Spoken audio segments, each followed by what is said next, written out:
আসসালামু আলাইকুম। আশা করি সবাই ভালো আছেন। সাউন্ড শোনা যাচ্ছে? Everything okay? একটু কমেন্টে জানান প্লিজ। সাউন্ড শোনা যাচ্ছে? Everything okay?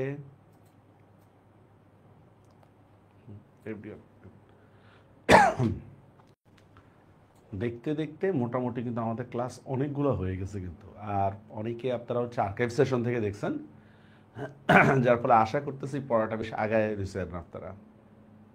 ওয়ালাইকুম আসসালাম। জি, মেইল দেওয়া তো ওই ব্যাপে নাম পড়া যায় না, নাম থাকলে সুন্দর বোঝা যেত আর কি কি।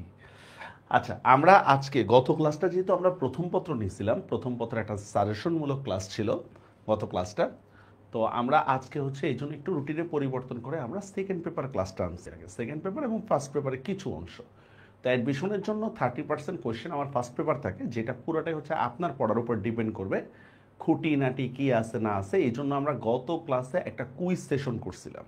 কুইজ সেশনে দেখছেন যে আসলে আমরা কতটুকু খুঁটিনাটি কোশ্চেন আসে আমাদের, ঠিক না? আর এখনকার যে ক্লাসগুলো আছে, মানে সেকেন্ড পেপারে যে ক্লাসগুলো আছে, এই ক্লাসগুলো করার পরে অবশ্যই আপনারা প্র্যাকটিস শিট সলভ করবেন। আপনাদের ওয়েব অ্যাপে দেখেন এনা প্র্যাকটিস শিট দেওয়া আছে, জাস্ট প্র্যাকটিস শিটটা সলভ করবেন, আর কিছু না। ওকে, হ্যাঁ, শুরু করি আমরা। আজকের টপিকের বিষয় হচ্ছে বাচ্চ, বিরাম চিহ্ন, আর হচ্ছে কি রেইনকোট। স্পেশালি বাচ্চ যেটা, এটা আমাদের জন্য একটু টাফ। বাচ্চটা মোটামুটি টাফ। আসেন বাচ্চটা আমরা শুরু করি। বাচ্চ জিনিসটা কি? বাচ্চ জিনিসটা হচ্ছে ইংরেজিতে বলে এটাকে ভয়েস। ভয়েস চিনেন তো? হ্যাঁ, ভয়েসকে বলা হচ্ছে বাচ্চ, ভয়েস। আচ্ছা, মানে বাক্যের বিভিন্ন প্রকাশভঙ্গিকে বাচ্য বলে। এটা হচ্ছে মানে কি বলা যায় এটাকে, মানে সংজ্ঞা। একটা বাক্যকে অনেকভাবে প্রকাশ করা যায়। যেমন দেখেন, চোর ধরা খাইছে, এখানে এক ধরনের প্রকাশভঙ্গি, ঠিক আছে? চোরটাকে ধরা হইছে, একটা প্রকাশভঙ্গি। পুলিশ চোর ধরেছে, আরেকটা প্রকাশভঙ্গি। বুঝতে পারছেন বিষয়টা? বিভিন্ন উপায়ে কিন্তু বাক্যের প্রকাশভঙ্গি হয়। অনেক সময় আমরা ডিরেক্ট স্পিচে কথা বলি, অনেক সময় আমরা ইনডিরেক্ট স্পিচে কথা বলি। ডিরেক্ট স্পিচ কীভাবে? ধরেন যে তুমি অপরাধ করছো বা তুমি ভাত খাইছো, এটা হচ্ছে ডিরেক্ট স্পিচ, ঠিক আছে? আর হচ্ছে, হ্যাঁ, আর ইনডিরেক্ট স্পিচ করি ভাত খাওয়া হয়েছে, কে খাইছে ওইটা দেওয়া নাই। বুঝতে পারছেন কথাটা? এইভাবে হচ্ছে আমরা কি করতেছি, আমরা যে বাক্যকে বিভিন্নভাবে কি করা হয়, বাক্যকে বিভিন্নভাবে প্রকাশ করা হয়, সেটাই হচ্ছে আমরা এটাকে বলা হচ্ছে ভয়েস বা বাচ্য। আসেন প্রথমে একটু বেসিক আলোচনা করি। প্রথমেই ধরেন লিখলাম আমি, আচ্ছা, আই ইট। আচ্ছা বলেন তো, আই ইট এটা কোন ভয়েসের উদাহরণ ইংরেজিতে? বলেন, আই ইট এটা কোন ভয়েসের উদাহরণ? কে বলতে পারবেন? হ্যাঁ, আই ইট, তাড়াতাড়ি করেন। অ্যাক্টিভ ভয়েস না প্যাসিভ ভয়েস নাকি অন্য কোনো কিছু? অ্যাক্টিভ, বলেন। আই ইট, তাড়াতাড়ি দ্রুত। আই ইট কোন ভয়েসের উদাহরণ?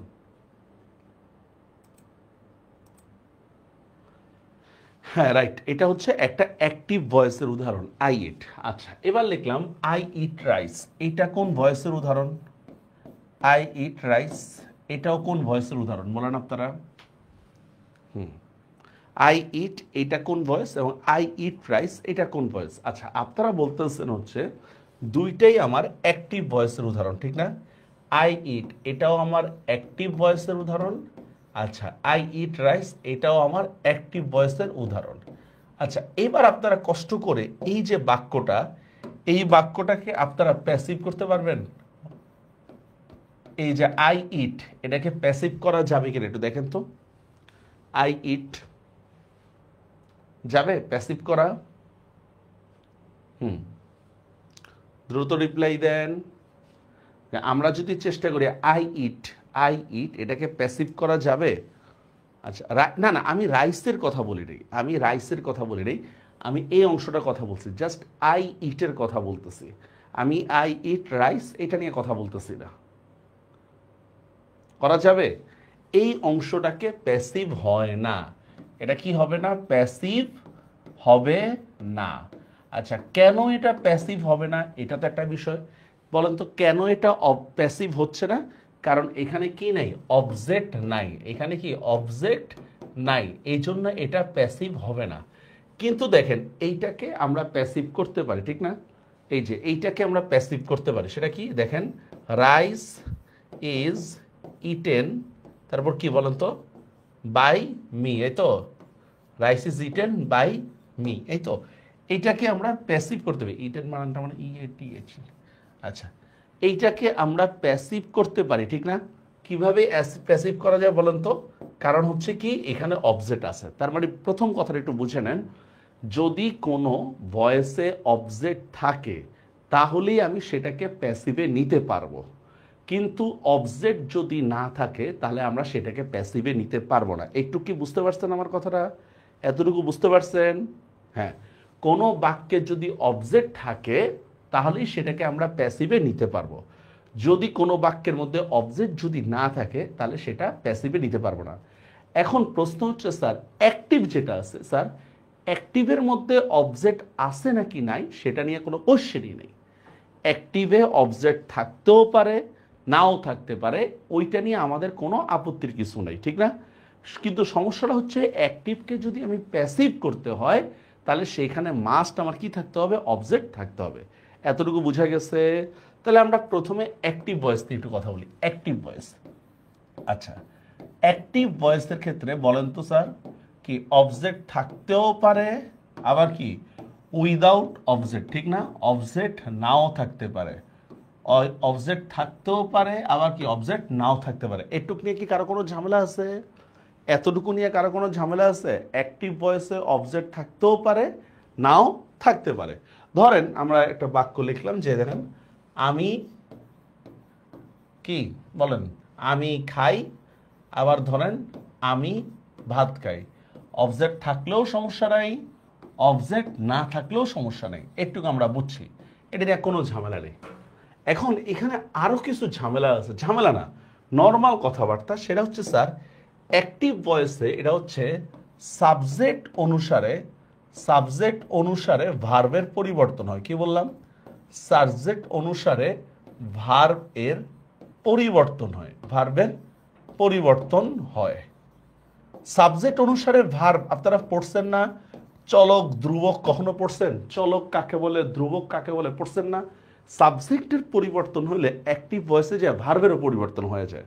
আসেন আমরা একটু দেখি কিভাবে সাবজেক্টের পরিবর্তন হলে ভার্বের পরিবর্তন হয়। ধরুন লিখলাম দেখেন, আমি খাই। আচ্ছা, আমি খাই, তাহলে আমি সাবজেক্ট, খাওয়া ভার্ব, একটু বুঝলাম। এবার আসেন তুমি। আচ্ছা, তুমির পরে কি হবে বলুন তো? খাই হবে না খাও হবে? তুমির পরে দেখেন খাও হয়, ঠিক না? সে, সের পরে কি হয় বলুন তো? সের পরে খায় হয়। একটু খেয়াল করে দেখেন তো, সাবজেক্ট অনুসারে ভার্বের পরিবর্তন হচ্ছে নাকি? সেম। আমি যদি বলি আমি ভাত খাই, তুমি ভাত খাও, সে ভাত খায়, কথাটা কি একটু বুঝতে পারছেন? অ্যাক্টিভ ভয়েসে অবজেক্ট থাকা বা না থাকা নিয়ে কোনো ঝামেলা না, ঠিক আছে? ঝামেলা একটু মনে রাখতে হবে যে আমাদের কি হইতে পারে, সাবজেক্ট অনুসারে ভার্বের পরিবর্তন হইতে পারে। এখানে আরেকটা মজার জিনিস মনে রাখবেন, সেটা হচ্ছে স্যার, অনেক সময় ক্রিয়াতে, অনেক সময় ক্রিয়ার ক্ষেত্রে, অনেক সময় ক্রিয়ার ক্ষেত্রে বা ক্রিয়ার ভেতরে কি বলা হচ্ছে, সাবজেক্ট উজ্জ থাকে। ক্রিয়ার ক্ষেত্রে কি হয়, সাবজেক্ট, অনেক সময় কি হয়, ক্রিয়ার ক্ষেত্রে সাবজেক্ট উজ্জ থাকে। অনেক সময় দেখেন কিভাবে ক্রিয়ার ক্ষেত্রে সাবজেক্ট উজ্জ থাকে। ধরেন জাস্ট এরকম একটা বাক্য লিখলাম যে দেখো, দেখো, আর কিছুই বললাম না, দেখো। এখন দেখেন তো, দেখোর মধ্যে কি তুমি শব্দটা যুক্ত আছে কিনা বলেন তো? তুমি শব্দটা উজ্জ আছে কিনা দেখো শব্দের মধ্যে? আমি লিখলাম যাও, আর কিছুই বললাম না, যাও, এখানে তুমি শব্দটা আছে কিনা বলেন তো? আমি বললাম দিব, দেখেন দিব, এখানে আমি শব্দটা আছে কিনা বলেন তো? মানে ক্রিয়ার মধ্যে সাবজেক্ট উজ্জ থাকে না। কি বুঝতে পারছেন বিষয়টা? কেউ বললে খাও, খাও মানে কি তুমি খাও, ঠিক আছে? খেয়েছে, খেয়েছে মানে কি সে খেয়েছে, সে সবই অ্যাক্টিভ, সবই অ্যাক্টিভ। বুঝতে পারছেন বিষয়টা? যেখানেই হচ্ছে সাবজেক্ট অনুসারে ভার্বের পরিবর্তন হবে সেটাকে আমরা বলবো হচ্ছে অ্যাক্টিভ ভয়েস। ক্লিয়ার? তাহলে অ্যাক্টিভ আমাদের শেষ হলো, অ্যাক্টিভ। হ্যাঁ, ওকে, তাহলে এবার শেষ। এবার আমরা প্যাসিভ নিয়ে আমরা আলোচনা করি। প্যাসিভ জিনিসটা কি স্যার? স্যার প্যাসিভ, আচ্ছা প্যাসিভ মানে হচ্ছে স্যার যেখানে আমাদের প্যাসিভ, ওকে, প্যাসিভ বলা হচ্ছে যেখানে বা যে বাক্যে অবজেক্টের প্রাধান্য পাবে। কি বললাম? অবজেক্টের প্রাধান্য পাবে। তার মানে কোথাও যদি আমার অবজেক্ট না থাকে, অবজেক্টের প্রাধান্য পাবে। কোথাও যদি আমার অবজেক্ট যদি না থাকে তাহলে সেটা প্যাসিভ হবে না। ঠিক আছে? আর আরেকটা মজার বিষয় হচ্ছে প্যাসিভ ভয়েসে, মজার বিষয় দেখেন, এই বাচ্চে বা এই ভয়েসে, হ্যাঁ, এই ভয়েসে সাবজেক্ট থাকা জরুরি না। সাবজেক্ট থাকা জরুরি না, জরুরি না। আচ্ছা কিভাবে একটু বুঝালেন? এই ভয়েসের ক্ষেত্রে সাবজেক্ট থাকা জরুরি না। ধরেন একটা বাক্য লিখলাম যে বাজার থেকে, সরি, বাজার থেকে আম কেনা হয়। বাজার থেকে আম কেনা হয়। আচ্ছা একটু খেয়াল করে দেখেন তো, এক নম্বর হচ্ছে এখানে ভার্ব দেখেন ডিরেক্টলি বলা নাই, এখানে ভার্বটা ডিরেক্টলি বলা নাই। ঠিক আছে? বাজার থেকে আম কিনি বললে সেটা হতো অ্যাক্টিভ ভয়েস, কিন্তু বাজার থেকে আম কেনা হয়। সাধারণত প্যাসিভ ভয়েস এবং ভাববাচ্য যেটা আছে এখানে ক্রিয়াটা দুই বর্ণের হয়, মানে দুইটা শব্দের হয়। যাই হোক, এবার দেখেন বাজার থেকে আম কেনা হয়, খেয়াল করেন এখানে কে কিনছে সে নাই, ভার্ব কোনটা? কিনা হচ্ছে। আচ্ছা বলেন তো আম কি নিজের নিজে কিনে? বলেন, আম কি নিজের নিজে কিনে নাকি আমরা কিনি আমকে? বলেন তো, আমরা কিনি আম, কোন আম তো নিজেকে নিজে কিনতে পারে না। বুঝতে পারছেন? বাস, এটা কি অবজেক্ট মানে প্যাসিভ ভয়েস। বুঝতে পারছেন? মজার বিষয় হচ্ছে দেখেন এখানে ক্রিয়া যেটা থাকবে না, ক্রিয়া, অবজেক্ট ক্রিয়া, এটা দুই বর্ণের হয়, মানে দুই শব্দের হয়। ক্রিয়াটা সাধারণত দুই শব্দের হয়। ঠিক আছে? এ প্যাসিভ ভয়েস এবং হচ্ছে আরেকটা আছে ভাববাচ্য। আচ্ছা আমরা আরো দেখি। হ্যাঁ লিখলাম আকাশে চাঁদ দেখা যায়। আকাশে চাঁদ দেখা যায়। আচ্ছা এখন খেয়াল করে বলেন তো স্যার, ভার্ব কোনটা? দেখা যায়।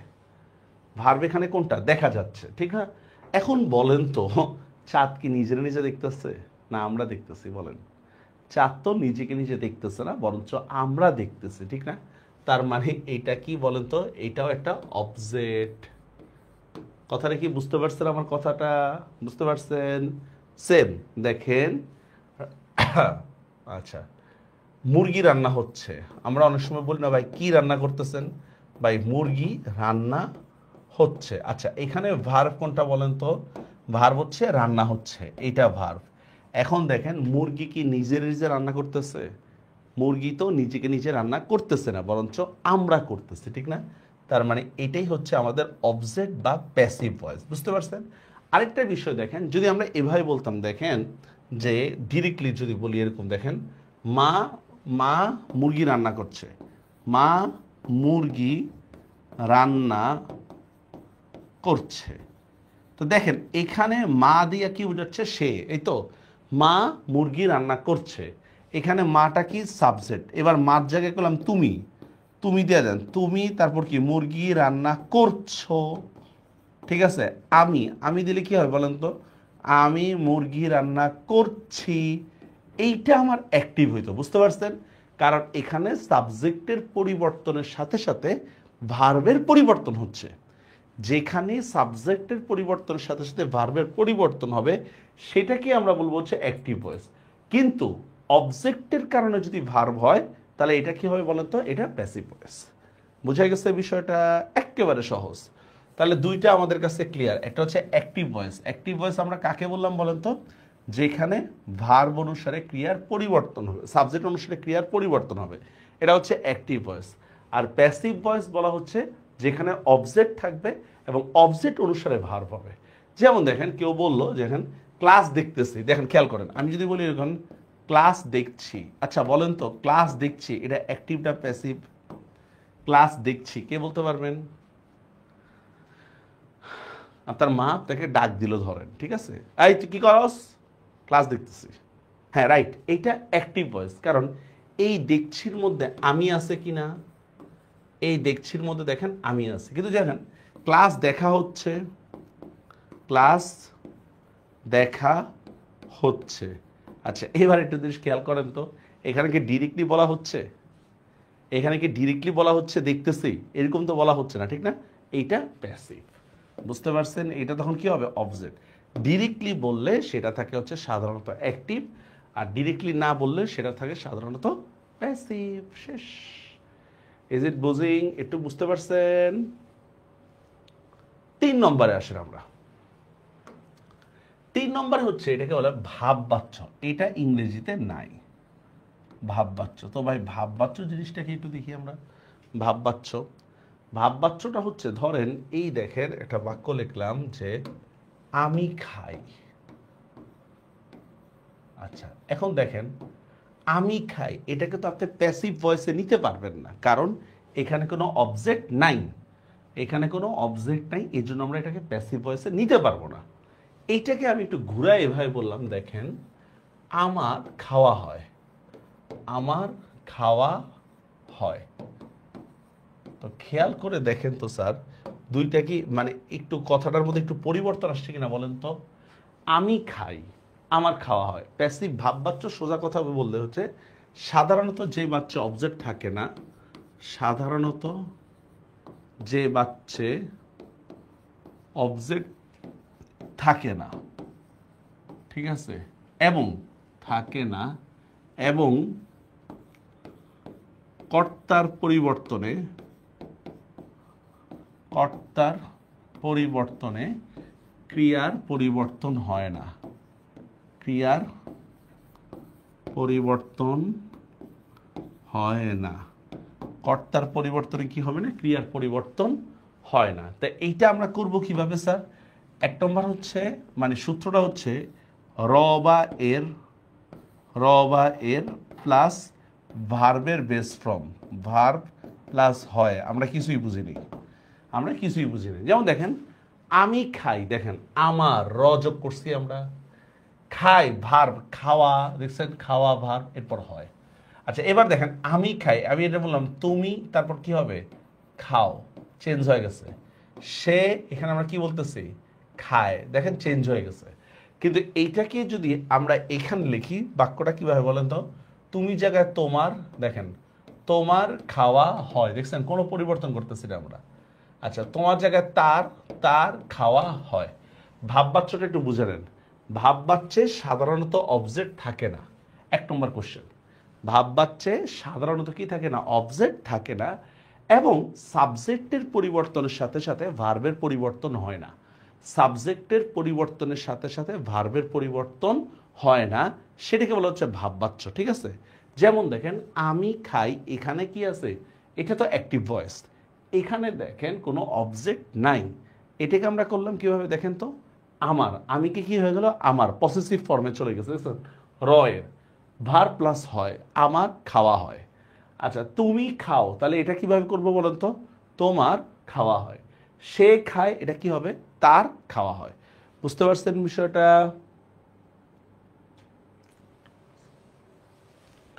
বুঝা গেছে বিষয়টা? আমি খাই আমার। আচ্ছা আরো দেখি আমরা, যেমন দেখেন যে একটা বাক্য লিখলাম যে কি দেওয়া যায় বলেন তো? কোথায় থাকা হয়। আচ্ছা দেখেন তো স্যার, কোথায় থাকা হয়, একটু চিন্তা করেন তো। এখানে যদি আমরা যদি লিখি স্যার আমার, তোমার, তার, কোনো কিছু যদি লিখি, অর্থে কোনো পরিবর্তন আসে বলেন তো? আমি যদি লিখি তার পরিবর্তন হয়, তার কোথায় পরিবর্তন হয়, ঠিক আছে? এইটা যদি অর্থের মধ্যে যদি লিখি কোনো পরিবর্তন হয়, আমার কোথায় থাকা হয়, তোমার কোথায় থাকা হয়, তার কোথায় থাকা হয়, কোনো পরিবর্তন হয় না। আমি যদি এই বাক্যটাই যদি লিখি এইভাবে, দেখেন কোথায় থাকি, লিখলাম কোথায় থাকি। এখন খেয়াল করেন তো, কোথায় থাকি, থাকির মধ্যে আমি আছে কিনা বলেন তো? তাহলে বাক্যটা কিভাবে হয়ে যাবে বলেন তো? আমি কোথায় থাকি, সে কোথায় থাকে, তুমি কোথায় থাকো, এমন হয়ে যাবে না? কথাটা কি বুঝতে পারছেন? আমার কথাটা কি বুঝতে পারছেন? ইজ ইট বুঝিং? তা আবার বলতেছি, ভাববাচ্যের মধ্যে কি হবে না বলেন তো? ভাববাচ্যের মধ্যে সাধারণত অবজেক্ট হয় না, সাধারণত অবজেক্ট হয় না, এবং কর্তার পরিবর্তনে ক্রিয়ার কোনো পরিবর্তন হয় না, কর্তার পরিবর্তনে কোনো ক্রিয়ার পরিবর্তন না। আরেকটা জিনিস মনে রাখবেন স্যার, অবজেক্ট হলেও, অবজেক্ট হলেও ভাববাচ্য, অবজেক্ট হলেও তা প্রস্তাবনা প্রস্তাবনা বা ভবিষ্যৎ বুঝাবে, ভবিষ্যৎ বুঝাবে। মানে একটা প্রস্তাব, লেটস গো, যেমন আমরা ইংরেজিতে বলি না লেটস, একটা শব্দ বলি না লেটস গো, লেটস ইট, এই টাইপের হবে। আসেন তাহলে আমরা তিনটা কথা আবার রিপিট করতেছি। আসেন, ফার্স্ট অফ অল হচ্ছে অ্যাক্টিভ ভয়েস। অ্যাক্টিভ ভয়েসে আমার অবজেক্ট থাকতেও পারে, নাও থাকতে পারে, এইটা নিয়ে আমার টেনশনের কিছু নেই। তো বিষয়টা মনে রাখতে হবে, সাবজেক্টের পরিবর্তনের সাথে সাথে কি হয়ে যাবে স্যার, ভার্বের পরিবর্তন হয়ে যাবে। এটা হচ্ছে অ্যাক্টিভ ভয়েস। এরপর আমরা কি দেখতেছি, প্যাসিভ ভয়েস। এখানে মাস্ট আমার কি থাকবে, অবজেক্ট থাকবে। এখানে মাস্ট আমার অবজেক্ট থাকবে, আর এই ভয়েসে সাবজেক্ট থাকাটা জরুরি কিছু না, সাবজেক্টই থাকে না সাধারণত, মানে সাবজেক্ট ম্যান্ডেটরি না। যেমন দেখেন, বাজার থেকে আম কেনা হচ্ছে, ভার্ব এখানে কোনটা, কেনা হচ্ছে। অথচ দেখেন আম তো নিজেকে নিজে কিনে না। আকাশে চাঁদ দেখা যায়, ভার্ব এখানে হচ্ছে দেখা যায়, চাঁদ তো নিজেকে নিজে দেখে না। বুঝতে পারছেন? মুরগি রান্না হচ্ছে, মুরগি তো নিজেকে নিজে রান্না করতেছে না। 3 নম্বর আমরা দেখলাম কি, ভাববাচ্য। এই বাচ্চার মধ্যে সাধারণত অবজেক্ট থাকে না, এবং বাক্যটা এমনভাবে হয় যেখানে কর্তার পরিবর্তনে ক্রিয়ার পরিবর্তন হয়, সাবজেক্ট থাকে কিন্তু। তো দেখেন, কর্তার পরিবর্তনে ক্রিয়ার পরিবর্তন হয় না, এটাকে আমরা কীভাবে লিখলাম, র এর মানে পসেসিভ ফর্ম, তারপর হচ্ছে ভার্ব, এরপর হচ্ছে হয়। এই বেসিক কনসেপ্টটুকু বুঝতে পারছেন? জাস্ট বেসিক আলোচনাটা, এই বেসিক আলোচনাটুকু বুঝতে পারছি। আমরা এখনো পড়া শুরুই করি না, আমরা ভূমিকাতে আছি এখনো, আমরা এখনো ভূমিকাতে আছি। একটু বুঝা গেছে? বুঝিং? ওকে, এইবার আমরা পড়াই চাই, একেবারে সহজ। আসেন, খুব সহজ। বাচ্য কাকে বলে? দেখেন, বাচ্য অর্থ হচ্ছে বক্তব্য। ভার্বের সাথে সাবজেক্ট, অবজেক্ট, কর্তা মানে হচ্ছে সাবজেক্ট, কর্তা মানে হচ্ছে সাবজেক্ট, কর্ম মানে হচ্ছে অবজেক্ট। ভার্বের সাথে সাবজেক্ট, অবজেক্ট এগুলো যে একটা কি সমন্বয় জ্ঞাপন করা হয়, এইটাকে বলা হচ্ছে বাচ্য। ঠিক আছে? বাক্যের বিভিন্ন প্রকাশ ভঙ্গিকে কি বলা হয়, হচ্ছে বাচ্য। ঠিক আছে? বাচ্য। ওকে, বাচ্য কয় প্রকার? 3 প্রকার। অ্যাক্টিভ ভয়েস, প্যাসিভ ভয়েস, আর একটা কি, ভাববাচ্য। আচ্ছা, ভাববাচ্য ইংরেজিতে নাই আমাদের। তো অ্যাক্টিভ ভয়েসের ক্ষেত্রে কি বলা হচ্ছে দেখেন তো স্যার, অ্যাক্টিভ ভয়েসের ক্ষেত্রে কর্তা মানে সাবজেক্ট হইতে পারে, সাবজেক্ট হইতে পারে, অবজেক্ট থাকতেও পারে, নাও থাকতে পারে, কোনো ঝামেলা নাই। অ্যাক্টিভ ভয়েসের ক্ষেত্রে সাবজেক্ট তো হবেই মাস্ট, এখানে অবজেক্ট থাকতেও পারে, নাও থাকতে পারে, আমার কোনো ঝামেলা নাই। 2 নম্বরে আসেন, আমরা কি দেখতেছি, প্যাসিভ ভয়েস। প্যাসিভ ভয়েস আমরা কি বলতেছি, মাস্ট আমার এখানে অবজেক্টকে প্রাধান্য দেব, আমি এখানে মাস্ট অবজেক্টকে প্রাধান্য দেব। ভাববাচ্য, এখানে নাম পুরুষের ক্রিয়ার প্রাধান্য থাকে, বা সোজা বাংলায় বলতে গেলে হচ্ছে যেখানে অবজেক্ট থাকবে না এবং ভার্ব অনুসারে, সাবজেক্ট অনুসারে ভার্বের পরিবর্তন হবে না, অবজেক্টও থাকবে না, সাবজেক্ট অনুসারে ভার্বের পরিবর্তনও হবে না। বেসিক আলোচনা। আসেন আসেন অ্যাক্টিভ ভয়েস, যে বাক্যে কর্তার অর্থ প্রধান রক্ষিত হয়, এবং এই লাইনটা গুরুত্বপূর্ণ, দেখেন, ক্রিয়াপদ কর্তা অনুসারে হয়। ক্রিয়াপদ কর্তা অনুসারে মানে বুঝছেন, যে সাবজেক্টের পরিবর্তন হলে ভার্বেরও পরিবর্তন হয়ে যাবে, সাবজেক্টেরও পরিবর্তন হলে ভার্বেরও পরিবর্তন হবে, তাকে কর্তৃবাচ্য বলে। দেখুন, রফিক বই পড়ে, এখন আমি যদি লিখি আমি, তার কি হবে, আমি বই পড়ি না পড়ি, ঠিক না? তুমি, তোমার ক্ষেত্রে কি হয় বলেন তো, তুমি বই পড়ো, দেখছেন? এরকম হয়ে যাবে না? কথাটা কি বুঝতে পারছেন? এইটাই দেখেন, কর্তৃবাচ্যের মধ্যে অবজেক্ট থাকতেও পারে, নাও থাকতে, তবে ভার্ব অবশ্যই কি অনুসারে হবে, সাবজেক্ট অনুসারে হবে। সোজা কথায় বলতে গেলে হচ্ছে, দেখেন, কর্তার পরিবর্তনে ক্রিয়ার পরিবর্তন হবে, কর্তার পরিবর্তনে ক্রিয়ার পরিবর্তন হবে।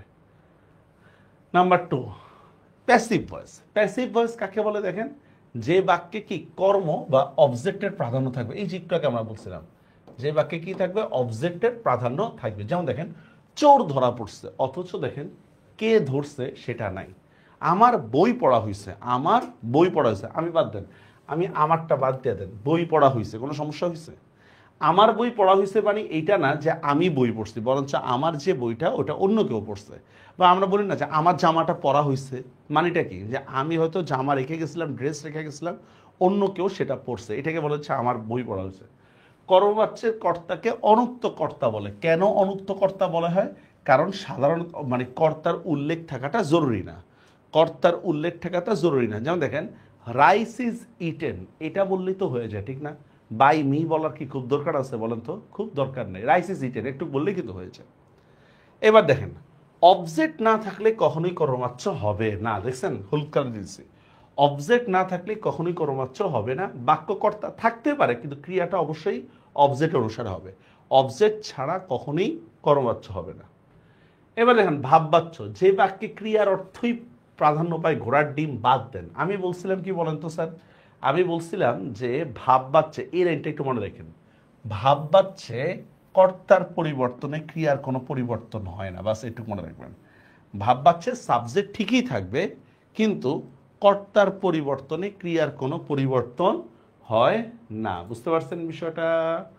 কর্তার পরিবর্তনে ক্রিয়ার কোনো পরিবর্তন হয় না। যেমন দেখেন এই যে স্যার, এবার ট্রেনে উঠা যাক। দেখেন এখানে যদি আমার, তোমার, তার যাই বলি না কেন, অর্থের কোনো চেঞ্জ হবে বলেন তো?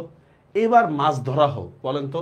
এবার মাছ ধরা হোক। দেখেন খেয়াল করেন, এটা একটা প্রস্তাবনা কিনা? প্রস্তাব। তো কি বলছিলাম, যদি কোনো অবজেক্ট থাকেও তাহলে সেটা প্রস্তাব বোঝাবে। একটু কি বুঝা গেছে বিষয়টা? এতটুকু বুঝতে পারছেন?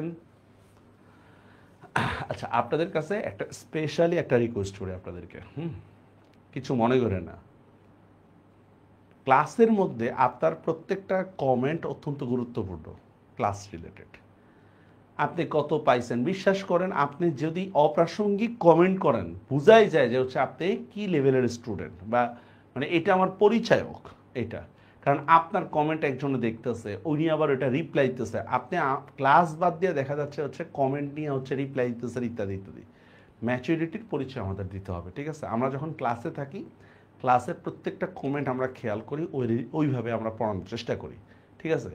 বাই চান্স যদি এমন কোনো কমেন্ট আসে যেগুলো হচ্ছে যে ধরুন ক্লাসের রিলেটেড না, তাহলে তো মুশকিল।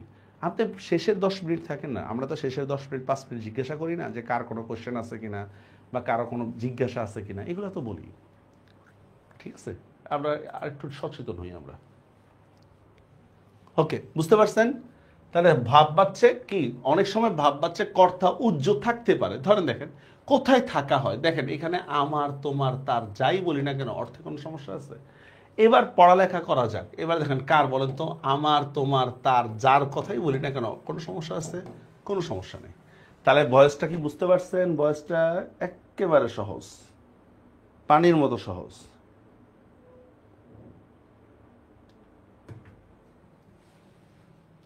আচ্ছা, এবার আসেন কি বলতেছি আমার। এবার দেখেন স্যার খুব সহজ, দেখেন ভাববাচ্যে কর্তা অনুসারে ক্রিয়ার পরিবর্তনটা কিভাবে হয়। দেখেন ভাববাচ্যে কর্তা অনুসারে ক্রিয়ার পরিবর্তনটা কিভাবে হয় দেখেন স্যার। দেখেন এই দেখেন, এটা আপনার একটু পড়েন তো। দেখেন আমি বই পড়ি, পড়ায় পড়ায়, দেখছেন পরিবর্তন হয়েছে। দেখেন আমার বই পড়া হয়, তার পড়া হয়, দেখছেন কোনো পরিবর্তন হয়নি। সে বাসায় যাই, যাও যাও, এভাবে পরিবর্তন হয়েছে। দেখেন তার বাসায় যাওয়া হয়, কোনো পরিবর্তন নেই। ঢাকায় থাকি, আমি ঢাকায় থাকি, ঠিক আছে? ঢাকায় থাকা হয়, আমার, তোমার, তার, কোনো পরিবর্তন নেই। কোথায় যাও, দেখছেন কোথায় যাও মানে তুমি কোথায় যাও, অথচ কোথায় যাওয়া হয় এটা আমার, তোমার, তার, কোনো পরিবর্তন নেই। একটু কি বুঝতে পারছেন? ইজ ইট বুঝিং? একটু বুঝতে পারছেন? এবার দেখেন স্যার কনফিউশনের কথা বলতেছি। কনফিউশনের কিছুই নেই। দেখেন কি বলতেছি আমরা, যে কর্মবাচ্য ও ভাববাচ্যে কর্ম থাকতে পারে। কি বলতেছি আমরা? কর্মবাচ্য ও ভাববাচ্যে কি থাকতে পারে? কর্ম থাকতে পারে। তবে কর্ম উপস্থিত থেকে যদি অতীতকাল বুঝায় তাহলে সেটা কর্মবাচ্যই হবে। যেমন দেখেন বই পড়া হয়েছে, ভাত খাওয়া হয়েছে, মানে অতীত বর্তমান বুঝাইলে সেটা কি হয় না, অতীত বা বর্তমান বুঝাইলে সেটা সাধারণত হচ্ছে কি কর্মবাচ্য হয়। কিন্তু কর্মের উপস্থিতি থেকে যদি কোনো ভবিষ্যৎ প্রস্তাব বোঝায়, সাধারণত কোনো প্রস্তাব বোঝায়, ঠিক আছে, তাহলে সেটা সাধারণত ভাববাচ্য হবে। যেমন দেখেন ডিঙি টেনে বের করতে হবে, দেখেন এটা একটা প্রস্তাব বুঝাইছে, ঠিক না? এটা একটা প্রস্তাব না? সেম দেখেন প্রস্তাব। সেম দেখেন বই পড়া উচিত, এটাও কি একটা প্রস্তাবনা বা একটা নীতি কথা টাইপের না? একটা নীতি কথা টাইপের না? কথাটা কি বুঝতে পারছেন আমার কথাটা? আবার বলতেছে দেখেন কর্মবাচ্যের মধ্যে কি বলতেছে, মানে কর্মবাচ্য ও ভাববাচ্যে কি থাকতে পারে? অবজেক্ট থাকতে পারে। কিন্তু যদি এটা অতীত বর্তমান বোঝায় তাহলে সেটা 100% কর্মবাচ্য বুঝাবে। আর যদি এটা কি হয়, কোনো প্রস্তাবনা যদি বুঝায় তাহলে সেটা কি হইতে পারে বলেন তো? ভাববাচ্য হইতে পারে। শেষ টপিক শেষ, একেবারে সহজ। এবার দেখেন কর্মকর্তৃবাচ্য। স্যার কর্মকর্তৃবাচ্য জিনিসটা কি স্যার একটু ভালো করে বুঝাবেন? কর্মকর্তৃবাচ্য মানে হচ্ছে সাবজেক্টকে অবজেক্ট বানাবো, সাবজেক্টকে অবজেক্ট, সরি অবজেক্টকে সাবজেক্ট বানাবো। দেখেন অবজেক্টকে অবজেক্টকে কি বানাবো, সাবজেক্ট বানাবো। এটাই হচ্ছে কর্মকর্তৃবাচ্য। কর্মকর্তৃবাচ্য জিনিসটা কি বলেন তো, অবজেক্টকে যদি আমরা সাবজেক্ট বানায় ফেলি তাহলে সেটাকে আমরা বলি কর্মকর্তৃবাচ্য। ধরেন আমি বললাম দেখেন সুতি কাপড় অনেক দিন টিকে, সুতি কাপড় অনেক দিন টিকে। আচ্ছা এখন বলেন তো স্যার সুতির কাপড় কি নিজে নিজে টিকে? বলেন তো সুতি কাপড় কি নিজে নিজে টিকে না আমরা টিকায় রাখি? বলেন তো আমরা টিকায় রাখি না। সেম দেখেন এরকম সাইরেন বেজে উঠলো, এই সাইরেন কি নিজে নিজে বেজে উঠছে? ঠিক আছে, আমরা বাজাইছি। বলেন তো আমরা বাজাইছি না। বাঁশি বাজে, বাঁশি তো নিজে নিজে বাজে না, আমরা বাজাই। কলমটা লেখে ভালো, কলম তো নিজে নিজে ভালো লেখে না, বরঞ্চ আমরা লিখি। কাজটা ভালো দেখায় না, কাজটা নিজে নিজে দেখায় না, আমরা দেখি। ঠিক আছে, বুঝতে পারছেন? আজান হচ্ছে, এটা তো নিজে নিজে হয় না, আমরা দেখি। তাহলে এই যেমন ট্রেন চলে, একটা কবিতা ছিল না আমাদের, ট্রেন চলেছে ট্রেন চলেছে ট্রেনের বাড়ি কই। তো দেখেন ট্রেন চলে, ট্রেন কি নিজে নিজে চলে নাকি আমরা চালাই? ট্রেন তো নিজে নিজে চলে না, আমরা চালাই। তাহলে এটাকে বলা হচ্ছে কি বলেন তো স্যার, কর্মকর্তৃবাচ্য। হ্যাঁ, অপশনে যদি আমার কর্মকর্তৃবাচ্য যদি না থাকে, অপশনে যদি আমার কর্মকর্তৃবাচ্য না থাকে তাহলে শুধু কর্তৃ দিবেন। আবারও বলতেছি, অপশনে যদি কর্মকর্তৃবাচ্য না থাকে তাহলে কর্তৃবাচ্য দিবেন। ক্লিয়ার? ভয়েস শেষ, ভয়েস শেষ। এবার আমি আপনার প্র্যাকটিস দেবো আপনাদেরকে, একেবারে সহজ। আসেন প্র্যাকটিসগুলো দেখি। নাম্বার 1, হ্যাঁ বলেন কোথায় থাকা হয় এটা কোন বাচ্য? কমেন্টে বলেন কোথায় থাকা হয় এটা কোন বাচ্য? কোথায় থাকা হয়। অবজেক্ট না পেলে করবেন কি, ক্রিয়াটাকে চেঞ্জ করে ফেলবেন, মানে সাবজেক্ট অনুসারে পরিবর্তন করবেন। হ্যাঁ রাইট, কোথায় থাকা হয় এটা হচ্ছে ভাববাচ্য। মানে কারণ কি দেখেন, আমার কোথায় থাকা হয়, তোমার কোথায় থাকা হয়, তার কোথায় থাকা হয়, একই কথা। এই ট্রেনে চলা যায় না, এটা কোন বাচ্য? এই ট্রেনে চলা যায় না কোন বাচ্য বলেন?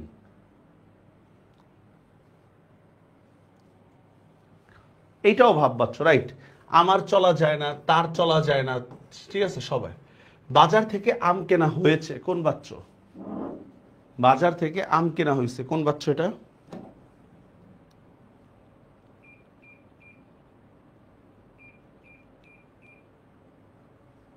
বলেন না, বাজার থেকে আম কেনা হয়েছে এটা ভাব হবে কেন স্যার? বাজার থেকে আম কেনা হয়েছে, হ্যাঁ রাইট, এটা প্যাসিভ ভয়েস, এটা প্যাসিভ ভয়েস, পি দিলাম, হ্যাঁ প্যাসিভ ভয়েস। আচ্ছা এরপর আসেন, হ্যাঁ গুড। চাঁদ দেখা যাচ্ছে কোন বাচ্চ? চাঁদ দেখা যাচ্ছে, হ্যাঁ এটা প্যাসিভ ভয়েস, এটাও প্যাসিভ। আচ্ছা, বাঁশি বাজে মধুর লগ্নে কোন বাচ্চ? বাঁশি বাজে মধুর লগ্নে কোন বাচ্চ? দেখেন অবজেক্টকে যদি সাবজেক্ট বানায় ফেলি তাহলে আমরা জানি কি বলছিলাম আমরা, কর্মকর্তৃবাচ্য, ঠিক না? অবজেক্টকে যদি সাবজেক্ট বানানো হয় তাহলে সেটাকে আমরা কি বলছিলাম, কর্মকর্তৃবাচ্য না, কর্মবাচ্য না, এটা কর্ম, ক ক দিলাম, ঠিক আছে, ক ক মানে কর্মকর্তৃবাচ্য, কর্মকর্তৃবাচ্য। এবার দেখেন কোথা থেকে আসা হচ্ছে কোন বাচ্য? কোথা থেকে আসা হচ্ছে, কোথা থেকে আসা হচ্ছে দেখেন, আপনি দেখেন তোমার আমার সেম কিনা, কোথা থেকে আসা হচ্ছে তার সেম কিনা, তোমার আমার তার যার কথাই বলেন না কেন সেম না, রাইট, ভাববাচ্য, এটা ভাববাচ্য। আসেন, আসামিকে জরিমানা করা হয়েছে কোন বাচ্য? আসামিকে জরিমানা করা হয়েছে কোন বাচ্য বলেন তো? আসামিকে জরিমানা করা হয়েছে, হ্যাঁ প্যাসিভ ভয়েস, কারণ কে করছে সেটা নাই, কে করছে সেটা নাই। বাবার শরীর খারাপ, শোয়া হয়নি, আপনি শরীর খারাপটা বাদ দেন, বাবার শরীর খারাপ শোয়া হয়নি মানে বাবার শোয়া হয়নি, এটা বোঝাচ্ছে। বাবার শোয়া হয়নি কোন বাচ্চ বলেন? বাবার শরীর খারাপ শোয়া হয়নি, তাহলে বাবার শোয়া হয়নি কোন বাচ্চ? খ খ না, ক খ না স্যার, বাবার শরীর খারাপ শোয়া হয়নি মানে আপনি দেখেন বাবার শোয়া হয়নি এই টাইপের না, দেখেন শোয়া, দেখছেন ভার্বের বেস ফর্ম থাকলে, ভার্বের বেস ফর্ম থাকলে এটা ভাববাচ্য হয় সাধারণত, ভাববাচ্য বা কর্মবাচ্যের দিকে যাবে, ঠিক আছে? এটা হচ্ছে আমাদের ভাববাচ্য, ভার্বের বেস ফর্ম। সে আসুক কোন বাচ্চ বলেন তো? সে আসুক কোন বাচ্চ? চেঞ্জ করে ফেলেন, সাবজেক্টটা চেঞ্জ করে ফেলেন তাহলেই পারবেন। সে আসুক,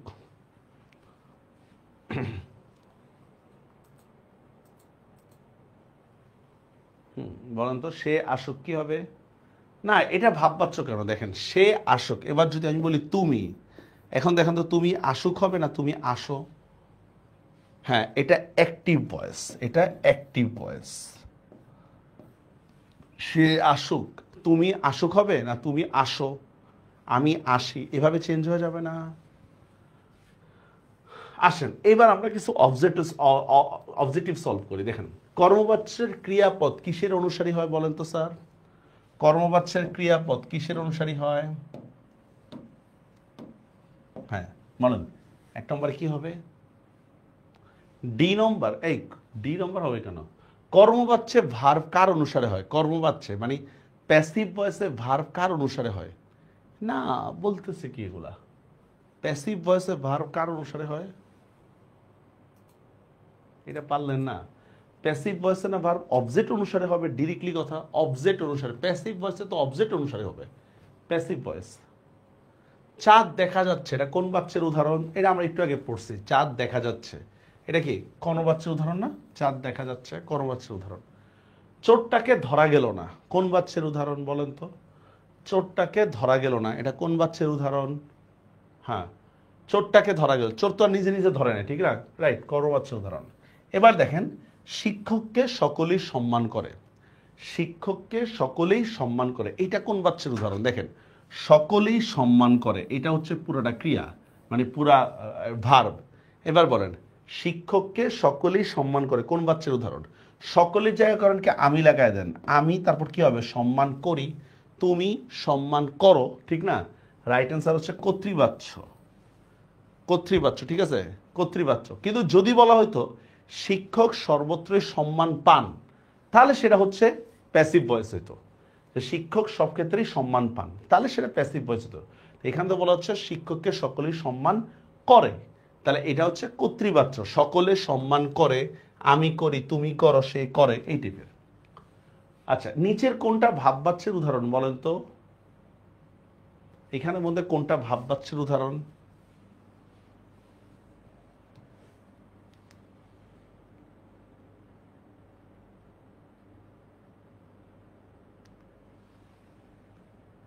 কোন ব্যাপার?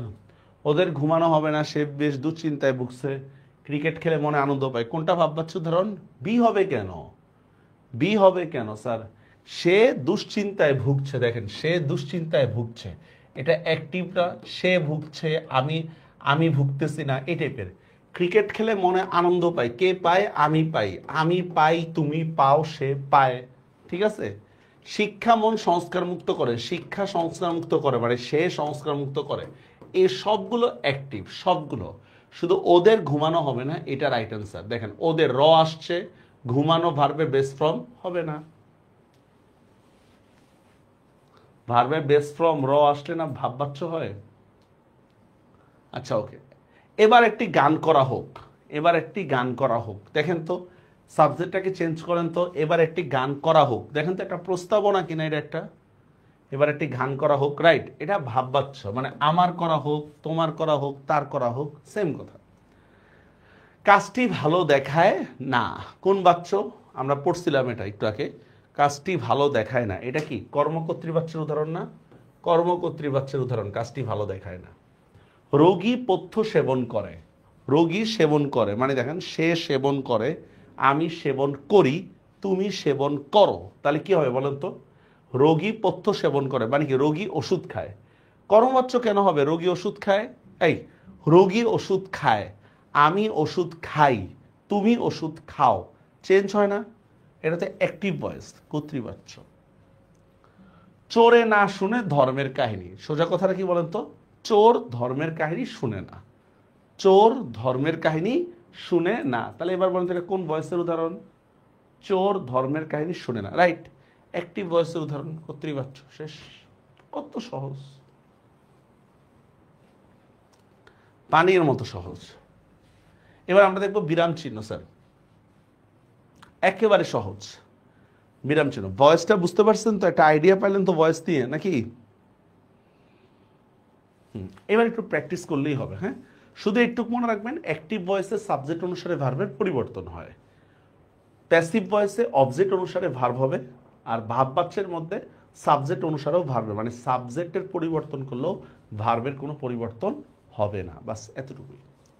আসেন বিরাম চিহ্ন ক্ষেত্রে আমরা যদি বলি, বিরাম চিহ্নের ক্ষেত্রে মনে রাখবেন একটা বিষয় স্যার, বিরাম চিহ্ন আর জ্যোতি চিহ্নের মধ্যে পার্থক্য কি, মানে যেই চিহ্নে থামতে হবে, যেই চিহ্নগুলোয় থামতে হবে সেটাকে বলা হচ্ছে বিরাম চিহ্ন। সব চিহ্নই জ্যোতি চিহ্ন, ঠিক আছে? হ্যাঁ, আবার দেখতে হবে, রাইট, সব চিহ্নই জ্যোতি চিহ্ন। আপনারা পাংচুয়েশন পড়ছেন না, পাংচুয়েশন, কিন্তু যেই চিহ্নটায় থামতে হবে সেটাকে বলা হচ্ছে বিরাম চিহ্ন। কথাটা কি বুঝতে পারছেন? যে চিহ্নটায় থামতে হবে সেটাকে কর্মমাত্র স্যার অবজেক্ট থাকবে, নীরব অবজেক্ট থাকবে, বাস কর্মমাত্র শেষ, আর কিছুই না। অবজেক্ট না থাকলে তো কর্মমাত্র হবে না। আবার একটু কষ্ট করে একটু দেখে নিন, না বুঝলে আমাকে নক দিয়েন। হ্যাঁ, আচ্ছা আসেন এবার বিরাম চিহ্ন কাকে বলে স্যার? বিরাম চিহ্ন হচ্ছে বাক্যের লেখনী কৌশল। যাক, বিরাম চিহ্ন এটা বাক্য তত্ত্বের আলোচ্য বিষয়। কি বলছি আমরা? বাক্য তত্ত্বের আলোচ্য বিষয় হচ্ছে বিরাম চিহ্ন। কারণ বাক্য, হ্যাঁ বাংলা ম্যাথ, এই দেখেন বাক্য তত্ত্বের আলোচ্য বিষয়, কারণ এটা কি বাক্যের অর্থটা স্পষ্ট করে, এই জন্য এটাকে বলা হচ্ছে বাক্য তত্ত্বের আলোচ্য বিষয়। দেখেন বিরাম চিহ্ন কি করছে দেখেন তো, ঈশ্বরচন্দ্র বিদ্যাসাগর তার প্রথম গ্রন্থ বেতাল পঞ্চবিংশতি, এখানে হচ্ছে প্রথম জ্যোতি চিহ্ন ব্যবহার করছে ঈশ্বরচন্দ্র বিদ্যাসাগর। বাংলা ভাষায় মোট জ্যোতি চিহ্ন আছে কয়টা? 12টা জ্যোতি চিহ্ন আছে, ঠিক আছে? আবার বাংলা একাডেমির মধ্যে কয়টা আছে? 16টা। বাংলা একাডেমির মধ্যে 16টা, বাংলা এমনি আছে 12টা। আচ্ছা, ব্যাকরণিক চিহ্ন বাদ দেন, এটা ব্যাকরণিক চিহ্ন কয়টা? এই 4টা। এগুলো আসলে শুধুমাত্র বাংলার ক্ষেত্রে প্রযোজ্য না। মানে এটা দেখেন ধাতু চিহ্ন, লেস দেন, গ্রেটার দেন, সমান সমান, এটা অন্য ভাষাতেও আছে, কিন্তু বাংলা এটাকে বলে ধাতু চিহ্ন। আপনারা ইংলিশ দেখলে রুট ওভার মনে হইতে পারে, এটা রুট ওভার না, এটা ধাতু চিহ্ন। বাংলা দেখেন প্রান্তিক বিরাম চিহ্ন আছে 3টা। প্রান্তিক বিরাম চিহ্ন মানে হচ্ছে বাক্যের শেষে যে বিরাম চিহ্নগুলো হয়, বাক্যের শেষে যে বিরাম চিহ্নগুলো হয় এটাকে বলা হচ্ছে কি প্রান্তিক বিরাম চিহ্ন। যেমন দেখেন কয়টা আছে? 3টা। প্রশ্নবোধক চিহ্ন, দাড়ি ও বিস্ময় চিহ্ন। আরেকটা ছিল ডাবল দাড়ি, বর্তমানে সেটা নাই। প্রশ্নবোধক চিহ্ন, বিস্ময় চিহ্ন আর দাড়ি, এই 3টা হচ্ছে প্রান্তিক বিরাম চিহ্ন। এখন আমরা কি বলতেছি দেখেন, সকল বিরাম চিহ্নই জ্যোতি চিহ্ন, কিন্তু সকল জ্যোতি চিহ্ন বিরাম চিহ্ন না। মানে যেই জ্যোতি চিহ্নে থামতে হবে তাকে আমরা কি বলবো? বিরাম চিহ্ন। যেই জ্যোতি চিহ্নগুলোতে থামতে হবে সেটাকে আমরা বলি কি? বিরাম চিহ্ন। আর মোট বিরাম চিহ্ন আছে কয়টা? 9টা। মনে থাকবে, সকল জ্যোতি চিহ্নই বিরাম চিহ্ন, কিন্তু সকল বিরাম চিহ্নই জ্যোতি চিহ্ন, কিন্তু সকল জ্যোতি চিহ্ন বিরাম চিহ্ন না। সোজা কথা বলতে গেলে যেই জ্যোতি চিহ্নে থামতে হবে সেটা কি বলা হচ্ছে? বিরাম চিহ্ন। যে জ্যোতি চিহ্নগুলোতে থামতে হবে। আসেন এবার আমাদের গুরুত্বপূর্ণ এখানে স্যার এই বিরাম চিহ্নগুলোর বাংলা নাম। বিরাম চিহ্নগুলোর বাংলা নামটা গুরুত্বপূর্ণ, আমাদের সবগুলো মনে রাখা জরুরি না, এই কয়েকটা বেশি জরুরি। মনে রাখতে পারবেন? এই কয়েকটা বেশি না। দেখছেন কমার আরেকটা নাম কি? পাদচ্ছেদ। সেমিকোলনের নাম অর্ধচ্ছেদ। তারপর দেখেন, আর আচ্ছা এই যে দাড়ি আছে না, দাড়ি, এইটা অনলি বাংলার, এটা অনলি বাংলার, মানে বাংলা ভাষার বিরাম চিহ্ন দাড়ি। বাকি সবগুলো বিরাম চিহ্ন আপনার ইংরেজিতেও আছে, বুঝতে পারছেন? বাংলা ভাষার বিরাম চিহ্ন বলা হয় হচ্ছে দাড়িকে। এই 3টা মনে রাখতে পারবেন, জাস্ট উপরের 3টা। হ্যাঁ, আমার অনেক সময় পরীক্ষায় আসে এরকম দিয়ে বলবে হচ্ছে, ধরেন যে স্ল্যাশ, স্ল্যাশ মানে কি? বিকল্প চিহ্ন। ডট মানে কি? বিন্দু, বাস এটাই। উদ্ধরণ চিহ্ন, ইনভার্টেড কমা বলি না আমরা, ইনভার্টেড কমা, এই যে ইনভার্টেড কমা, ব্র্যাকেট, বন্ধনী চিহ্ন। আমার বাংলা নামগুলো মনে রাখতে হবে, স্পেশালি হচ্ছে প্রথম 3টা মনে রাখলেই এনাফ। প্রথম 3টা।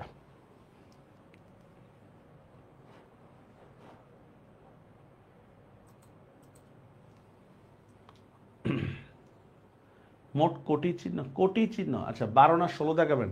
16টা দেখাবেন, বাংলা একাডেমির রেফারেন্স অনুসারে 16টা দেখাবেন।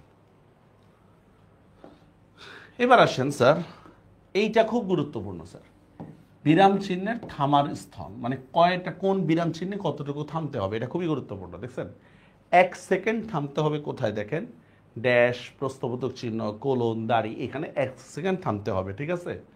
এক বলতে যতটুকু সময়, এক বলতে যতটুকু সময়, এটা কোথায় থামতে হবে বলেন তো? কমা, উদ্ধরণ চিহ্নে।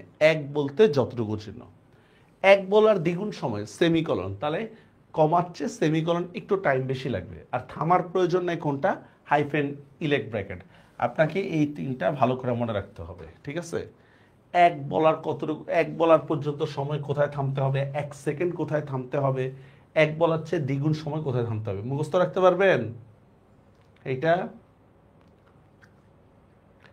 আপনি মনে রাখবেন কি, এই দুইটা মনে রাখবেন তাহলেই হবে। এই দুইটা, ওগুলো মনে না রাখলেও চলবে, কারণ যেটা আমাদের কম সেটা মনে রাখার চেষ্টা করব, যেটা বেশি ওটা মনে রাখার কোনো দরকার নেই, যেটা বেশি। এবার দেখেন স্যার, আমাদের বিরাম চিহ্নের ব্যবহার, অন্যান্য তথ্য, ঘোড়ার ডিম ইত্যাদি ইত্যাদি অনেক কথা আছে। বিরাম চিহ্নের ব্যবহার দেখেন, এখানে যে বিষয়গুলো দেখেন, অনেক সময় এর একটা বিভক্তি আছে, এর, এই এর বিভক্তির বদলে অনেক সময় হাইফেন হয়, দেখছেন? এর বিভক্তির বদলে কি হবে? হাইফেন। যেমন দেখেন, একটু চায়ের দোকান ঘুরে আসি, এখানে আমরা কি একটু চা দোকান ঘুরে আসি। বই মেলা, আসলে হওয়ার কথা উচিত হচ্ছে বইয়ের মেলা, কিন্তু আমরা ইচ্ছা করলে বলতে পারি কি বই মেলা, এরকম, বুঝতে পারছেন? হ্যাঁ। এরপর দেখেন, ব্র্যাকেট চিহ্ন 3টা, সাধারণত গণিতের অনুসারে 3টা ব্র্যাকেট চিহ্ন হয়। ব্র্যাকেট চিহ্ন শব্দের সংক্ষিপ্ত ব্যবহার ক্ষেত্রে বিন্দু হয়। যেমন দেখেন, এই যে আমরা বলি না মোহাম্মদ, আমরা অনেক সময় মোহাম্মদ এভাবে লিখি, আসলে মোহাম্মদ এভাবে হবে না। মোহাম্মদ লিখতে হলে মানে যদি সংক্ষিপ্ত করতে চান এরকম লিখতে হবে, বুঝতে পারছেন? অনেকে আমরা ডাক্তার এভাবে লিখি না, ডাক্তার, এটা আসলে হবে না। হবে কিভাবে বলেন তো? ডাকার ডা খণ্ডত ডট, দেখছেন? সংক্ষিপ্ত বুঝাইতে ডট চিহ্নটা হয়, দেখছেন? যেমন দেখছেন, বিএসএস, এমএসএস, ডক্টর রিফাত, এই টাইপের। আচ্ছা, এবার কোনগুলো লাগবে আমাদের? কমা। কমার মধ্যে এটা গুরুত্বপূর্ণ, 3টা জিনিস মনে রাখবেন, আর কিছুই না। সম্বোধন পদের পরে কমা হয়। সম্বোধন পদ মানে বুঝছেন তো? এই যে আমরা কাউকে ডাকি না, এই এদিকে আয়, ওই কেরামত আলী এদিকে আয়, এই সম্বোধন পদের পরে কমা হয়। সম্বোধন পদের পরে কমা হয়। 2 নম্বরে মনে রাখবেন স্যার, জটিল বাক্যের অন্তর্গত, এটা পারবেন, জটিল বাক্যের অন্তর্গত উদ্ধরণ চিহ্নর পরে বা ইনভার্টেড কমার আগে কমা হয়। ইনভার্টেড কমার পূর্বে কমা হয়। যেমন বলবীর চির উন্নতম অংশে, দেখছেন? এই যে ইনভার্টেড কমা, ইনভার্টেড কমার আগেও কিন্তু কমা হয়, ঠিক আছে? এরপর দেখুন অনেক সময় হ্যাঁ, না, আচ্ছা, এই শব্দগুলো আছে না, এগুলোর পরও কি হয়? কমা হয়, শেষ। জাস্ট কমা সম্পর্কে 3টা কথা মনে রাখবেন। কি? সম্বোধন পদের পরে কমা হয়, ইনভার্টেড কমার পূর্বে কমা হয়, আর এটা কি বললাম? হ্যাঁ, না, আচ্ছা, এই যে সম্বোধনগুলো যে করি আমরা, অনুকারগুলো যে করি, মানে অনন্যগুলো করি, এক্ষেত্রে কমাটা হয়। আচ্ছা, সেমিকলন নট ইম্পর্টেন্ট, কোলন দরকার নেই, এগুলো খুব বেশি দরকার নেই। আর শুধু একটু মনে রাখেন স্যার, নাটকের চরিত্র সংলাপে হচ্ছে কোলন হয়। যেমন আপনারা যখন ওই যে সিরাজউদ্দৌলা পড়তেছিলেন, সিরাজউদ্দৌলা, তখন দেখেন না ক্লেটনের পরে একটা কোলন দেওয়া আছে, সিরাজের পরে কোলন দেওয়া আছে, বাস এইটাই। নাটকের চরিত্রের পরে বা সংলাপের পরে কি হয়? কোলন হয়। কোলন ড্যাশ ড্যাশ এগুলো আর কিছু লাগবে না স্যার, পারবেন? সহজ না একেবারে পড়াটা? একেবারে সহজ।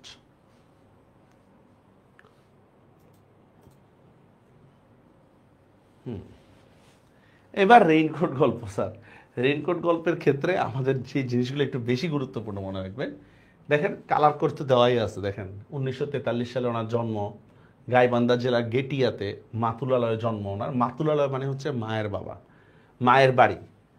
তার পিতৃপ্রদত্ত নাম হচ্ছে আখতারুজ্জামান মোহাম্মদ ইলিয়াস। বগুড়া থেকে লেখাপড়া করছে, তারপর দেখেন ঢাকা কলেজ থেকে, এগুলা লাগবে না। তার মোট খেয়াল করেন, তার মোট হচ্ছে উপন্যাস আছে মাত্র 2টা। তার মাত্র 2টা উপন্যাস আছে, আমরা পাবো সামনে। ছোট গল্প 28টা লিখলো, মাত্র 2টা উপন্যাস লিখছিল। কি খোয়াবনামা আর হচ্ছে চিলেকোঠা সেপাই, এই 2টা মাত্র উপন্যাস লিখছে, আপনাদের ইয়াতে আছে। এরপর দেখেন মূল ভাব আমাদের দরকার নেই। রেইনকোট একটা প্রতীকী গল্প, এটা মনে রাখেন। রেইনকোট এটা একটা প্রতীকী গল্প, ঠিক আছে? আর এটা কার জবানিতে বর্ণিত হয়েছে দেখেন তো? নুরুল হুদার জবানিতে বর্ণিত হয়েছে। রেইনকোট একটা প্রতীকী গল্প, আর এটা নুরুল হুদার জবানিতে বর্ণিত হয়েছে। আচ্ছা, এইগুলা আমাদের দরকার নাই, এগুলা আচ্ছা, এইগুলা খুব গুরুত্বপূর্ণ। দেখেন নুরুল হুদার সম্পর্কে কিছু তথ্য দেখেন। রসায়নের লেকচারার, পরোক্ষ মুক্তিযোদ্ধা, ওনার হাঁপানির টান আছে। নুরুল হুদার কিন্তু হাঁপানির টান আছে, মনে আছে? এই বৃষ্টিতে আবার হাঁপানির টানটা আবার এরকম, ঠিক আছে স্যার? লেখকটা কি আগে দেখাবেন? বুঝি নাই কি লেখকটা আগে দেখাবেন, বুঝি নেই আমি কথাটা আপনার। লেখকটাকে দেখাবেন মানে বুঝিনি। আচ্ছা, তারপর দেখেন ইসাক মিয়া, এ হচ্ছে রাজাকার শ্রেণীর প্রতীক, কিন্তু পুরোপুরি রাজাকার বলা হয়নি, ইসাককে রাজাকার শ্রেণীর বলা হচ্ছে। ভারপ্রাপ্ত মিলিটারি কর্নেল, বলা হয়েছিল যে খোদ কর্নেল, হ্যাঁ লেখক পরিচিতিটা আবার দেখাবো কিনা স্যার? এই দেখেন স্যার লেখক পরিচিতিটা, এই যে আবার সরি এই যে লেখক পরিচিতিটা। আর আপনাদেরকে তো স্লাইড দিয়ে দেওয়া হবে, ডাউনলোড করে একটু দেখে নিন কষ্ট করে, ডাউনলোড করে। আচ্ছা যেটা বলতেছিলাম, আচ্ছা মিলিটারি প্রাদুর্ভাবের পর তাকে দেখে সবাই তটস্থ, এপ্রিলের শুরু থেকে সে বাংলা বলা ছেড়ে দিছে। ইসাক মিয়া। আব্দুস সাত্তার জিওগ্রাফি, এপ্রিলের কখন থেকে? শুরু থেকে। আব্দুস সাত্তার জিওগ্রাফির প্রফেসর, তাকে চোখ বেঁধে নিয়ে আসা হয়। আসমা নুরুল হুদার স্ত্রী, স্বামীর প্রতি সে যত্নবান। আসমা। মিন্টু গেরিলা বাহিনীর মুক্তিযোদ্ধা, এরা যে পদ্ধতিতে যুদ্ধ করছিল এটাকে বলা হচ্ছে ক্র্যাক প্লাটুন। কি বললাম? Crack platoon. ওরা যে পদ্ধতিতে যুদ্ধ করছিল এটা গেরিলা পদ্ধতি, আর এদের দলের নাম ছিল ক্র্যাক প্লাটুন। বর্ডার ক্রস করে দমাদম মিলিটারি মারে। আকবর সাজিদ উর্দুর প্রফেসর, প্রিন্সিপাল তাকে খুব তোয়াজ করে, প্রিন্সিপাল তাকে খুব তোয়াজ করে। তোয়াজ মানে হচ্ছে তেল দেয় আর কি। মিলিটারিদের কটাক্ষ করে কবিতা বের হয়, প্রিন্সিপাল তার দোষ দেয়, মানে আকবর সাজিদের দোষ দেয়। এটা আমরা পাইছিলাম যে কলেজের ম্যাগাজিনে একটা কবিতা বের হয়েছিল পাকিস্তানি মিলিটারিদেরকে কটাক্ষ করে, তখন আকবর সাজিদের দোষ দেয় হচ্ছে প্রিন্সিপাল। প্রেসিডেন্ট, ওনার একটা উক্তি আছে দেখেন, our ultimate aim remains the same, that is hand over power to the elected representative of the people. এটা কিন্তু প্রেসিডেন্টের ইয়া ছিল। ডক্টর আফাস পাকিস্তানের জন্য দিনরাত দোয়া দরুদ পড়ে, শহীদ মিনার উপড়ে ফেলার পরামর্শ দেয়, সময় করে কলিগদের গালাগালি করে। আর উনি হচ্ছে এপ্রিলের মাঝামাঝি মিলিটারিদেরকে পরামর্শ দিছিল যে সব স্কুল কলেজ থেকে শহীদ মিনার দূর করে দাও। ওয়েল্ডিং ওয়ার্কশপের মালিক, এর শ্বশুর হচ্ছে সর্দার গোছের রাজাকার, সপ্তাহে 2-3 দিন মেয়ের বাড়িতে বিভিন্ন জিনিস পাঠায়। এটা খুবই গুরুত্বপূর্ণ যে রেইনকোট গল্প অনুসারে সর্দার গোছের রাজাকার কে? অ্যান্সার কি? ওয়েল্ডিং ওয়ার্কশপের মালিকের শ্বশুর। নুরুল হুদার মেয়ে, যার বয়স হচ্ছে 2.5 বছর, ঘুম ভাঙা গলায় বলে আব্বু ছোট মামা হয়েছে। আর নুরুল হুদার ছেলে, ওনার বয়স হচ্ছে 5 বছর, ওর বয়স, আব্বুকে ছোট মামার মতো দেখাচ্ছে। দেখেন কার কি উক্তি, ভালো করে দেখেন কার কি উক্তি, ঠিক আছে? একজনের উক্তি হচ্ছে কি বলেন তো, আব্বুকে ছোট মামার মতো দেখাচ্ছে। আরেকজনের উক্তি হচ্ছে আব্বু ছোট মামা হইছে। দোকানদার ছেলে, ওই যে খবর দেয়, দেখেন একটু বাচাল টাইপের। তাহলে বাচাল টাইপের কাকে পাচ্ছি আমরা? দোকানদার ছেলে নুরুল হুদাকে দেখেই নিহত হওয়ার সংবাদ দেয়, ঠিক আছে? কি নিহত হওয়ার? পাকিস্তানে নিহত হওয়ার, মিলিটারি নিহত হওয়ার সংবাদ দেয়। ওই যে 2 খাল বোঝাই করে আইছিল, 2 গাড়ি 2 জিপ বোঝাই করে আইছিল, মনে আছে? যে কমপক্ষে 5টা খান সেনা খতম, এরকম সংবাদ দেয়। কিসিঞ্জার, এই ছিল হচ্ছে তৎকালীন আমেরিকার পররাষ্ট্রমন্ত্রী, ঠিক আছে? ইউএসএ আছে না, ইউএসএর পররাষ্ট্রমন্ত্রী ছিল তৎকালীন। আর ওনার উক্তিটা হচ্ছে কি, এগুলো হচ্ছে পাকিস্তানের ইন্টারনাল অ্যাফেয়ার। তার মানে এই যে রেইনকোট গল্পের মধ্যে যতগুলো চরিত্র আছে সবগুলোই হচ্ছে আমরা এখানে তুলে ধরছি। এরপর দেখেন খুব, এই যে দেখেন, এই যে শনিতে 7 মঙ্গলে 3, এটাকে বলে খনার বচন, দেখছেন? এটা অ্যাডমিশন একবার আসছিল, শনিতে 7 মঙ্গলে 3, এটা কি? এটা হচ্ছে খনার বচন, ঠিক আছে? পুরা প্রত্যেকটা লাইন টু লাইন ব্যাখ্যা করে দেওয়া হচ্ছে। এই আপনাদের এইবার আপনাদের কার কি কোশ্চেন আছে একটু বলেন স্যার। স্যার গল্পটা আপনাদের পড়তে হবে, গল্পটা, ঠিক আছে? আর এইটা হচ্ছে জ্ঞানমূলক কোশ্চেনগুলো ভালো করে পড়বেন, জ্ঞানমূলক। এবার দেখেন এখানে কি কি ঋতু আছে, খুঁটিনাটি যত বিষয় আছে, যত খুঁটিনাটি বিষয় আছে সবগুলো এখানে তুলে ধরছি, খুঁটিনাটি যত বিষয় আছে। এই যে জ্ঞানমূলক কোশ্চেন, এই কে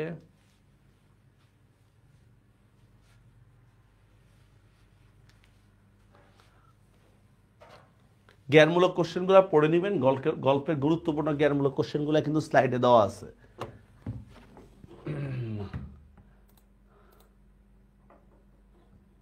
ওকে, ঠিক আছে স্যার। ফার্স্ট পার্ট থেকে কয়টা কোশ্চেন হইতে পারে? ফার্স্ট পার্ট থেকে 30% কোশ্চেন থাকতে পারে, 30% কোশ্চেন, আবার অনেক সময় বেশিও থাকে, ঠিক আছে? বলা যায় না, অ্যাভারেজে 30% কোশ্চেন থাকে আর কি, অ্যাভারেজে। স্লাইডগুলো দিব, স্লাইডগুলো এখনই পড়ে রাখবেন, ঠিক আছে? জ্ঞানমূলক কোশ্চেন সব আলাদা করে দেওয়া আছে, শুধু হচ্ছে আপনাদের পড়া,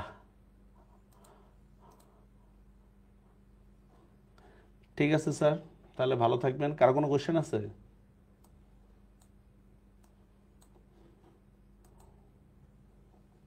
কি লিখছেন? রিটেন পরীক্ষা 2 পার্টই হবে? হ্যাঁ 2 পার্টই তো হয় সাধারণত, 2 পার্টই হয়। চিন্তা করেন না এটা নিয়ে, আগে এমসিকিউতে ফোকাস করেন, রিটেন নিয়ে খুব বেশি প্যানিকড হবেন না। হ্যাঁ সার্কুলার দিছে, দেখেন সার্কুলার দেওয়া হয়েছে, সার্কুলার দেওয়া হয়েছে।